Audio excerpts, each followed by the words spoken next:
ایک یہ نیا ڈرامہ شروع کیا. ہم اب الیکشن کیمپین 8 مارچ کو الیکشن کیمپین کا اپنا آغاز کرتے ہیں.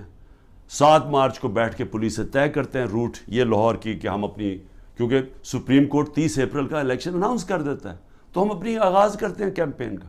صبح پتہ تو چلتا ہے جی ایک دم ساری جگہ پولیس پہنچ گئی, راستے بند کر دیے ہیں, واٹر کیننز آ گئی ہیں, ٹیئر گیسنگ شروع ہو گئی. جو ریلی, اور میں گھر بیٹھا انتظار کر رہا ہوں, اب میں نے ریلی جوائن کرنی ہے, پتہ چلا جناب ٹیئر گیسنگ ہو گئی ہے, میرے گھر کے باہر پولیس پہنچ گئی ہے. اس کے بعد اگلے دن اس دن زلیشا قتل ہو جاتا ہے, اور جو تشدد سے اس کو بیچارے کو شہید کرتے. اس کے بعد یہ ذرا سنتے جائیں, 14 مارچ کو وارنٹ آ جاتی ہے میرے گھر میں کہ جی آپ کو ہم پکڑنا چاہتے ہیں, کیونکہ آپ نے 18 مارچ کو میں نے ایک عدالت میں اپیئر ہونا ہے میجسٹریٹ کے کورٹ میں. 4 دن پہلے پولیس پہنچ جاتی ہے. آپ کو اگر میجسٹریٹ کورٹ میں پیش بھی ہونا ہے تو ایک دن 24 گھنٹے میں پیش کرنا پڑتا ہے, وہ 4 دن پہلے پولیس پہنچ جاتی ہے.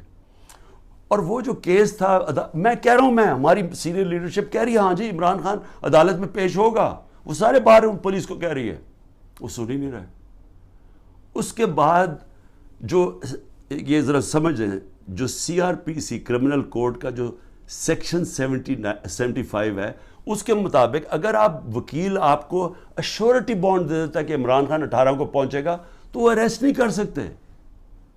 یہاں کا جناب جو CCPO ہے, اس کے پیچھے میرا وکیل, اور وہ بھی وکیل بھی ہائی کورٹ بار ایسوسی ایشن کا پریزیڈنٹ, وہ پیچھے پھر رہا ہے شورٹی بانڈ لینے کے, وہ مل ہی نہیں رہا اسے, کیونکہ بدنیت ہے.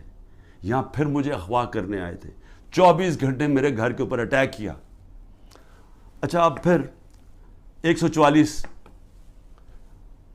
وہاں ہمارا 14 مئی کو جب ہم دیکھ رہے ہیں کہ الیکشن نہیں کرنے جا رہے, تو ہم 6 مئی کو اپنی آئین کے لیے, کیونکہ آئینی طور پہ ان کو الیکشن کروانا چاہیے تھا 14 مئی کو, جب آئینی طور پہ الیکشن نہیں کر رہے تو ہمیں کیا پتہ چلتا ہے کہ جی ایک دم اسلام آباد میں ہم ریلیز نکال رہے ہیں, سارے ملک میں ریلیز نکل رہے ہیں.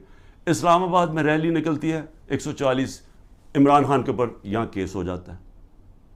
سارے پاکستان میں ریلیز نکل رہی ہیں, لیکن اسلام آباد میں جی کیونکہ 144 لگا دیا تھا, وہ 144 لگتا ہی صرف ہمارے لیے. مولانا فضل الرحمان نے ریڈ زون میں جا کے 144 کے دوران سپریم کورٹ کے باہر پورا گالیاں نکالی چیف جسٹس کو.